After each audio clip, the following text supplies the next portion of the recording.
천국에서는 누가 가장 클까요? 오늘 본문의 시작은 그런 질문으로 시작이 됩니다. 여러분은 어떻게 생각하십니까? 천국에서는 누가 가장 클까요?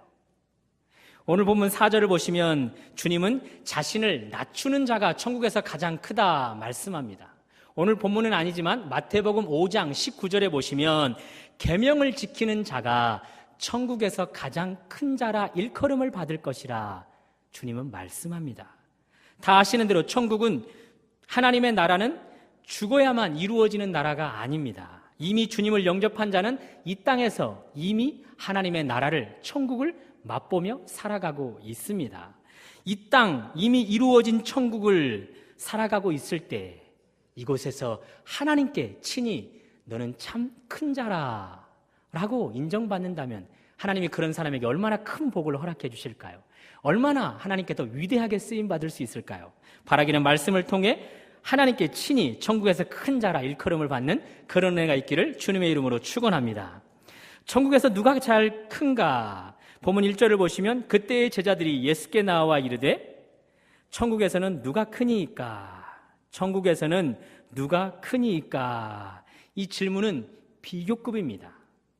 다른 사람의 상태 정도를 나와 비교해서 누가 더 큰가? 누가 더 위대한가? 그런 질문입니다. 그러니 제자들은 서로 지금 비교의 대상으로 삼고 있고 서로를 경쟁의 대상으로 삼고 있습니다. 천국의 시민권자인 여러분, 하늘나라의 시민권자인 여러분, 여러분은 옆에 있는 교우들을 대하실 때 어떻게 대하고 계십니까? 주님이 원하시는 바로 그 성도로 대하고 계십니까? 하나님의 성전으로 같이 지어져 가야 할 소중한 분으로 여기고 계십니까? 머리 대신 주님의 몸을 이루어야 할, 없어서는 안 될 나의 꼭 맞는 한 몸이라 그렇게 생각하고 계십니까? 그런 분들은 참으로 잘하고 계십니다. 그러나 교우들을 대할 때 비교의 대상으로 여긴다면 문제가 있습니다. 나와 이것저것을 비교해서 그 사람보다 더 앞서려고 한다면 문제가 있습니다. 이런저런 모습을, 또 이런저런 섬김의 모습을 비교해가면서 그 사람보다 내가 더 우위에 서려고 하면 문제가 있습니다. 또한 교우들을 나의 경쟁 상대로 여기는 것도 문제가 있죠. 저 사람은 나보다 낮으니까 괜찮아. 저 사람은 나보다 못하니까 괜찮아. 그런데 저 사람은 나보다 더 잘났네.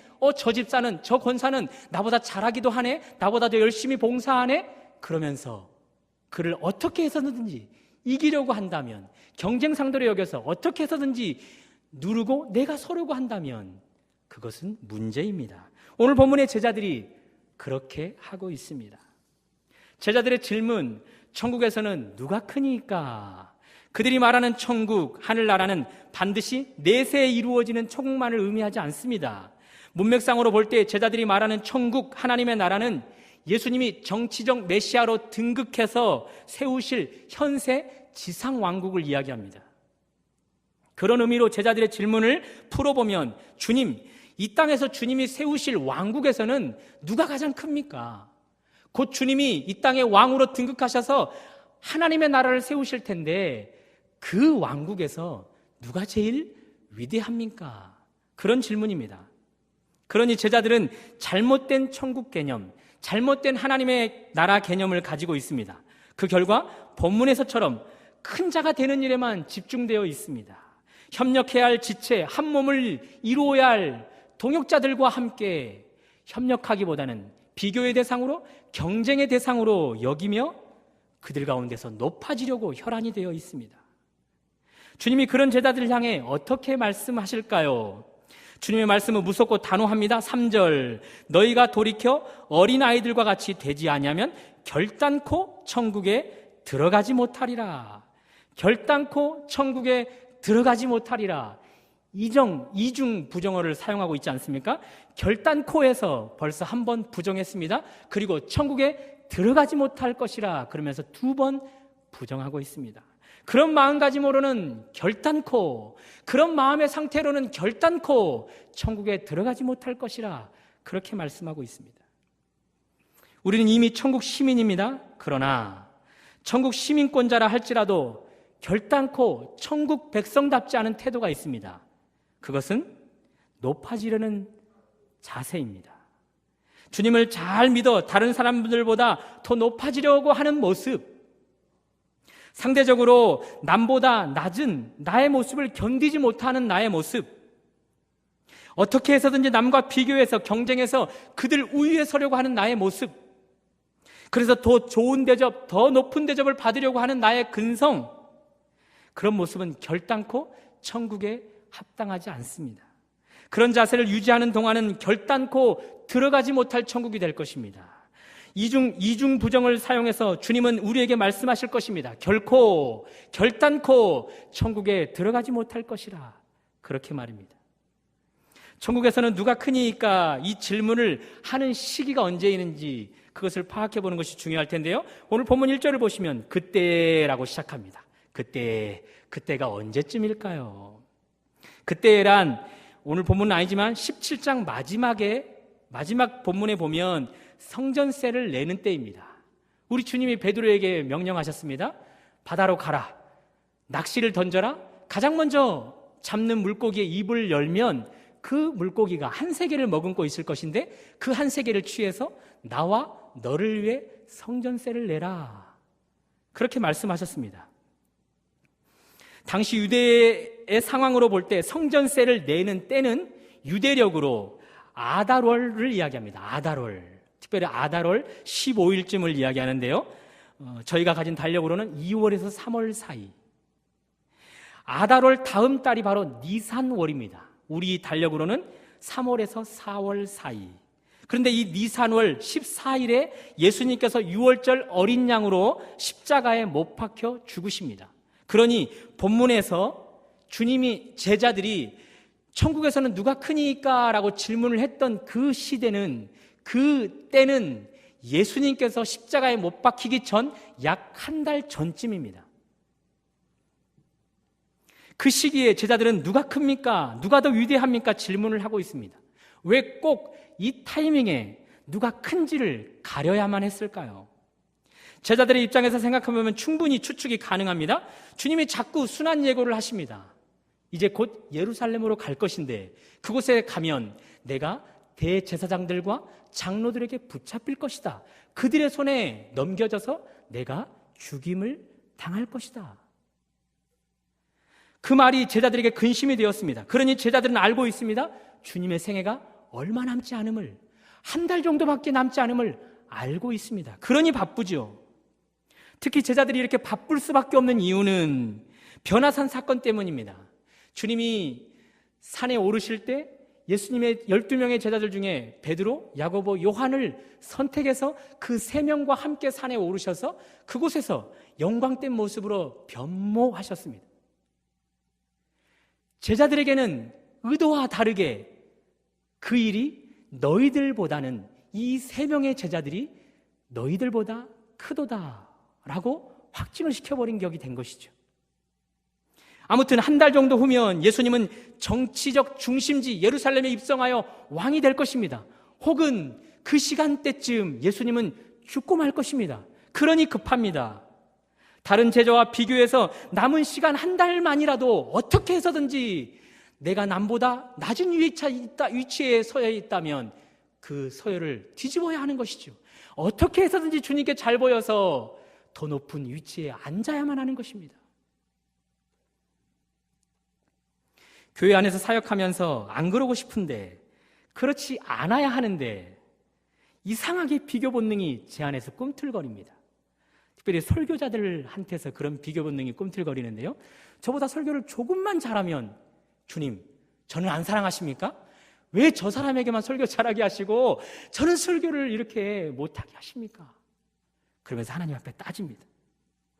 혹은 저보다 설교를 조금만 못하면 그럼 그렇지, 당연하지, 그러면서 안도해합니다. 그런 마음이 왜 드는지 모르겠습니다. 본능인가 봅니다. 죄성을 가진 어쩔 수 없는 본능 말입니다. 얼마 전 청년부 사역자를 뽑기 위해서 지원서를 받았습니다. 꽤 많은 사람이 지원을 했는데요. 그들의 이력을 다 살펴보았습니다. 얼마나 쟁쟁한 분들이 많이 지원을 했는지요. 그들 중에는 유학파도 있고 또 박사학위를 받은 분들도 있고 신학대학원을 졸업했는데 이런저런 대학원을 다니면서 또 학위들을 이수한 분들이 상당히 많이 있었습니다. 스펙으로 보나 사역 경험으로 보나 저와 비교가 될 수밖에 없었습니다. 참 간사한 것은 저보다 이력이 조금 약한 사람을 보면 그럼 그렇지 라고 안도해하지만 저보다 조금 더 높은 이력을 가진 사람들을 보면 나는 도대체 지금까지 뭐 했나? 그러면서 그들 앞에 저를 비교하면서 저를 초라해하는 것이었습니다. 왜 이렇게 비교하는 마음이 많은지, 왜 이렇게 크고 싶은 마음이 많은지, 왜 이렇게 잘나고 싶은 마음이 많은지, 왜 나보다 괜찮은 사람을 보면 열등감에 사로잡혀서 견디지 못하는지, 하나님이 그런 귀한 사역자들을 제 주변에 많이 준비해 놓고 있다는 것, 그들이 하나님의 손에 준비되어 가고 있다는 것 참으로 감사한 일 아닙니까? 그러니 그들과 함께 하나님의 나라를 완성해 간다면 그보다 좋은 일이 어디 있습니까? 그러니 저보다 좋은 이력을 가진 사람들은 하나님 나라에 필요한 사람들이기 때문에 그 일로 족하면 되는데 그것이 마음처럼 쉽지 않습니다. 사랑하는 여러분, 우리는 비교하는 자세를 돌이켜야 합니다. 그래야만 천국에 들어갈 수 있고 천국에서 큰 자라 일컬음을 받을 수 있습니다. 3절, 너희가 돌이켜 어린아이들과 같이 되지 아니하면 결단코 천국에 들어가지 못하리라. 이미 천국 시민자라 할지라도 돌이켜야 합니다. 돌이키지 않는 동안은 말만 천국 시민이지 천국 시민다운 삶을 누리지 못합니다. 돌이켜야만 천국 시민으로 살 뿐만 아니라 천국 시민으로 큰 자로 살아갈 수 있기 때문에 그렇습니다. 사랑하는 여러분, 비교하는 마음을 돌이킬 수 있기를 바랍니다. 같은 직분자끼리 비교하는 마음을 버리실 수 있기를 바랍니다. 같은 시기에 임직받은 분들끼리 비교하는 그 마음을 버리실 수 있기를 바랍니다. 저 사람은 나보다 늦게 신앙생활을 시작했는데 나보다 먼저 직분자가 되었네? 그래, 어디 한번 두고 보자. 얼마나 잘하나? 이런 마음 버리셔야 합니다. 저 사람은 나보다 더 늦게 교회에 왔는데 더 봉사일도 열심히 하고 기도도 더 잘하는 것 같아. 수상해. 혹시 신천지 아니야? 이단 아니야? 그런 마음 버리셔야 합니다. 어떻게 해서든지 나보다 잘난 사람과 비교해서 경쟁해서 그들을 누르고 짓밟고 그들 우위에 서려고 하는 그런 자세를 돌이켜야 합니다. 어떻게 그 일이 가능하겠습니까? 주님의 시청각 교육으로 가능한데요. 오늘 보면 2절, 3절을 보시면 예수께서 한 어린아이를 불러 그들 가운데 세우시고 너희가 돌이켜 어린아이들과 같이 되지 아니하면 결단코 천국에 들어가지 못하리라. 생각해 보십시오. 왜 주님은 비교해서 경쟁해서 더 크려고 하는 자들에게 한 아이를 불러올까요? 그 아이를 불러서 그들 12명의 제자들 가운데에 세우실까요?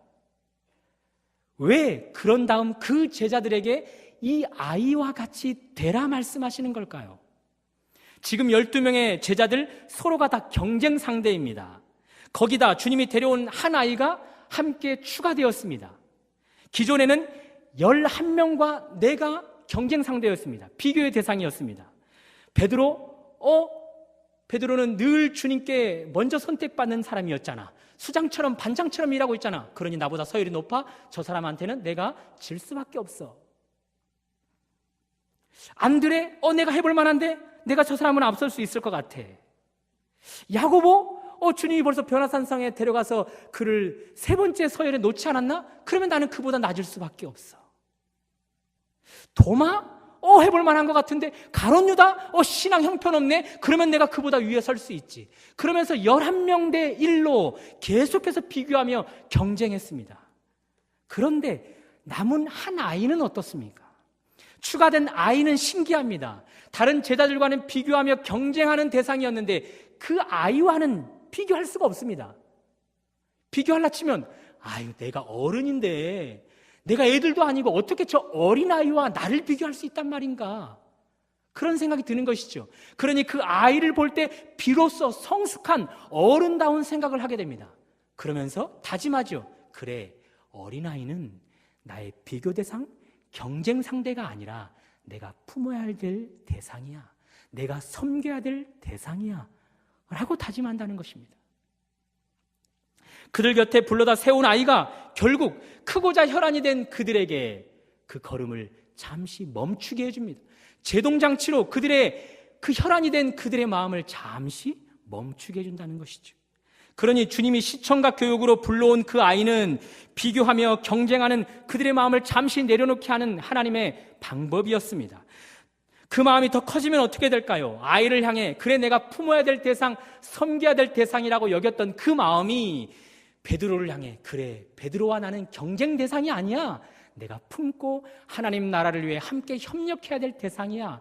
도마 역시 마찬가지야. 내가 우위에 서서 내가 그를 짓밟고 내가 그보다 더 높임받는 자가 될 것이 아니라 품어야 될 자이며 섬겨야 될 대상이야 라고 아름다운 협력관계로 맺어진다는 사실입니다. 그런 자가 바로 천국에서 큰 자라 일컬음을 받을 수 있습니다. 자꾸 나도 모르게 비교할 수밖에 없는 여러분, 또 나도 모르게 경쟁하고 있는 여러분, 오늘 주님이 그런 우리에게 어린아이 하나를 앞에 세우십니다. 그러면서 우리에게 깨닫게 하십니다. 그래, 어른인 내가 애들같이 비교를 하고 있다니 안 되지. 어른인 내가 창피하게 이 사람들과 이 교우들과 나를 경쟁 상대로 여기다니 안 되지.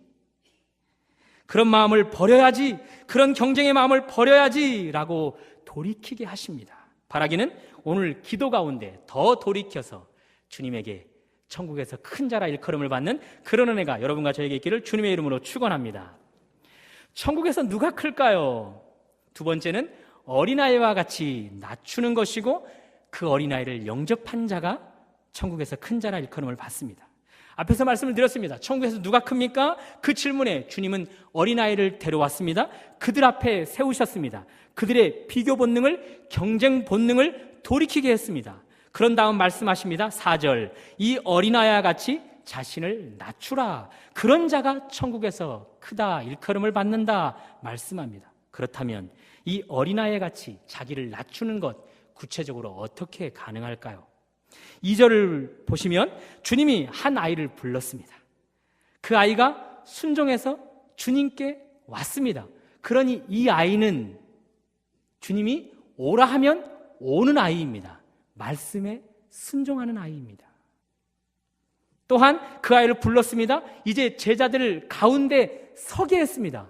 그때 그 아이는 그대로 순종해서 제자들 가운데 섰습니다. 역시나 말씀에 순종하는 아이입니다. 이번에는 그 가운데 서라 했습니다. 서라 했을 때 역시나 순종하는 아이입니다. 그러니 지금 이 아이는 한마디로 말씀에 순종하는 아이입니다. 주님의 명령에 따라 사는 아이입니다. 말씀에만 따라 순종하는 아이입니다. 우리가 어린아이와 같이 되어야 합니다. 나를 부르시면, 나를 불러주심에 감사해서 순종하는 아이와 같이 되어야 합니다. 나를 어디로 보내시면 주님, 제가 그곳에 합당한 자로 여겨주시니 감사합니다. 저를 그곳에 보내실 때 저를 충성되이 여겨주시니 감사합니다. 그러면서 순종하는 어린아이와 같이 되어야 합니다. 왜 부르십니까? 왜 저를 그리로 보내십니까? 왜 하나님 제가 왜 꼭 거기에 서야 합니까? 다른 사람이 가고 다른 사람이 거기에 서 있으면 안 됩니까? 라고 그렇게 말하면 안 됩니다. 그런 자에게 천국에서 큰 자라 일컬어 주십니다.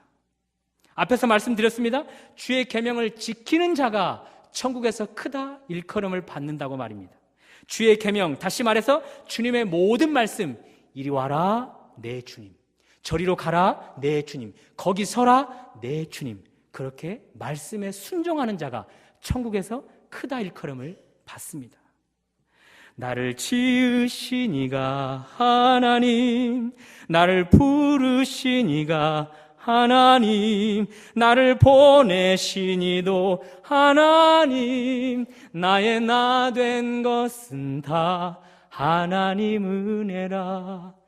지어주신 은혜, 나를 부르신 은혜, 나를 또한 보내신 은혜, 그 은혜에 감사해서 말씀에 따라 순종하는 어린아이와 같이 될 때 우리 주님은 크다 일컬어 주십니다.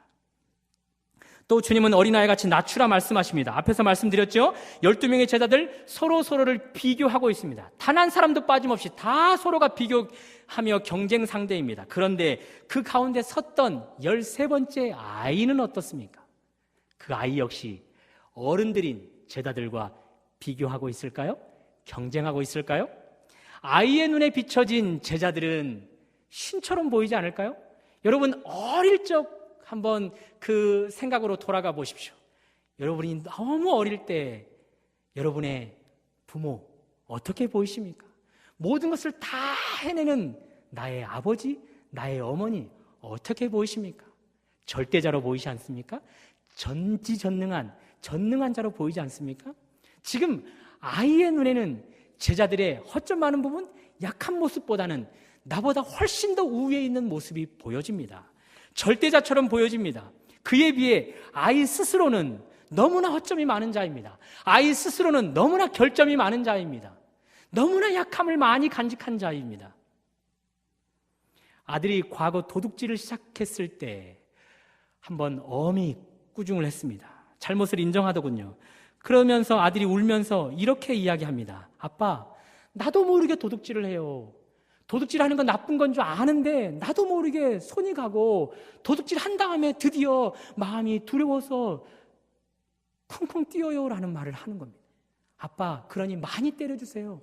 많이 혼내주세요. 저를 의존합니다. 자신의 힘으로 도둑질하는 거, 이거 나쁜 것 알지만 멈출 수가 없는 것, 저에게 의존해서 제동장치를 걸어달라, 그렇게 요청해 옵니다. 요즘에는 손톱을 물어뜯습니다. 병균도 많지요. 어쩜 이렇게 아빠 어릴 적과 똑같은지. 저도 어릴 적에 그랬는데, 그래서 손톱을 물어뜯지 마라 경고하고 경고하자 여전히 말을 안 듣습니다. 또 혼냈습니다. 아빠, 나도 모르게 손이 가요. 나도 모르게 수업 시간에 손톱을 물어뜯고 있어요. 그러면서 웁니다. 아빠, 도와주세요. 도와주세요. 많이 혼내주세요. 정신 차리게 저 좀 많이 때려주세요. 저를 의존합니다. 도와주지 않으면 자기 힘으로 그 일을 감당할 수 없다. 그러면서 도움을 요청해 옵니다. 지금 13번째 추가된 이 아이가 그렇습니다. 너무나 허점투성이고 결점투성인 이 아이, 그 제자들에 비하면 도움을 받아야 될 대상인 것이죠. 비교의 대상이 아니라 의존해서 배워야 할 대상입니다. 그 마음이 아이에게 겸손을 가능케 합니다. 주님이 말씀하십니다. 천국에서는 낮추는 자가, 다시 말해서 겸손한 자가 크다라고 말입니다. 그러니 이런 어린아이 같이 자기를 낮추는 자, 자기를 겸손하게 하는 자, 그런 자가 천국에서 큰 자라 일컬음을 받습니다. 그러나 주님은 계속해서 말씀하십니다. 어린아이 같이 자신을 낮추라 라고 말씀해 놓고 오늘 보면 5절을 보시면 이런 어린아이를 영접하라. 그러면 곧 나를 영접하는 것이라. 마태, 마가, 그리고 누가, 이것을 공감복음이라고 하는데요. 오늘 본문에서처럼 누가 천국에서 가장 큽니까? 이 공감복음에서 다 이 배경을, 이 내용을 다루고 있습니다. 그런데 공통적으로 누가 천국에서 가장 큽니까? 라고 이 질문을 할 때마다 주님은 하나의 대답으로 일관하시는데 어린아이를 영접하라. 곧 그것이 나를 영접하는 것이라 라고 하나의 답을 제시합니다. 쉽게 말씀드려서 누가 천국에서 가장 큽니까? 비교해서 경쟁해서 더 크려고 잘못된 생각을 가지고 있는 그들을 바로 잡아주려고 하는 유일한 해답 하나를 제시하는데 그것은 아이를 영접하는 것, 곧 예수님을 영접하는 것으로 답을 제시한다는 사실입니다. 어린아이처럼 되는 것 쉽습니까? 이미 우리는 장성해버렸는데 어린아이로 돌아가라 쉽지 않죠. 의지가 부족합니다.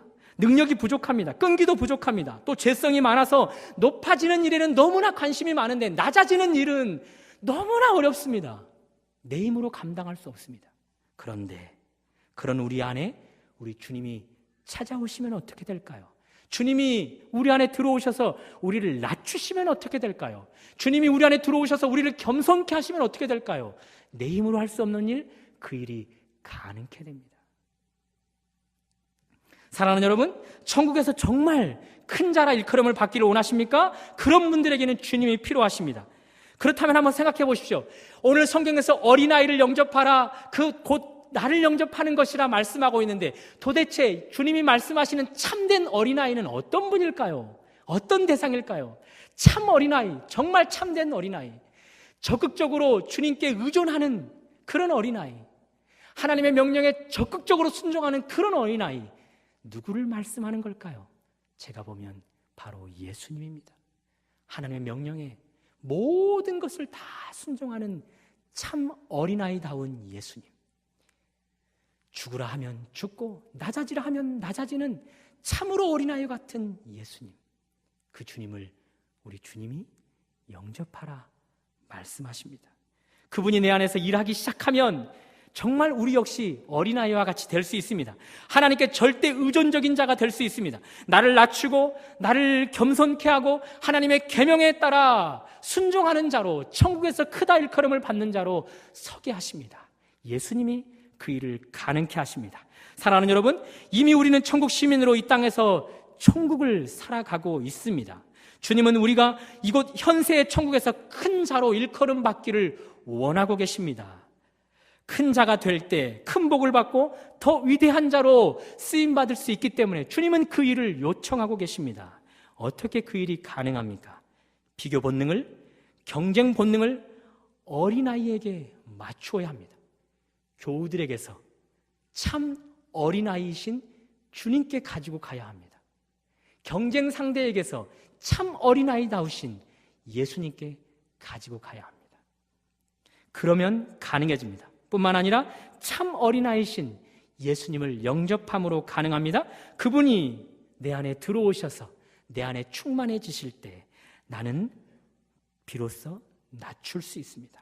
비로소 겸손해질 수 있습니다. 그 결과 이미 이루어진 천국에서 큰 자라 일컬음을 받을 수 있습니다. 바라기는 오늘 기도 가운데서 참 어린아이와 같은 예수님을 영접하심으로 말미암아 이미 이루어진 천국에서 더 큰 자라 일컬음을 받는 여러분과 제가 되기를 주님의 이름으로 축원합니다. 기도하시겠습니다.